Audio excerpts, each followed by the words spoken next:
citizen of the world, protecting the environment, protecting nature. We must not destroy nature.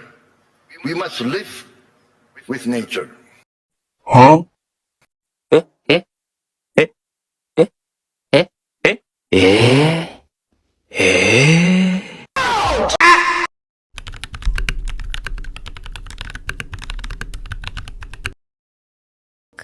Tapi di rumah sendiri, Rawa tripa dibantai.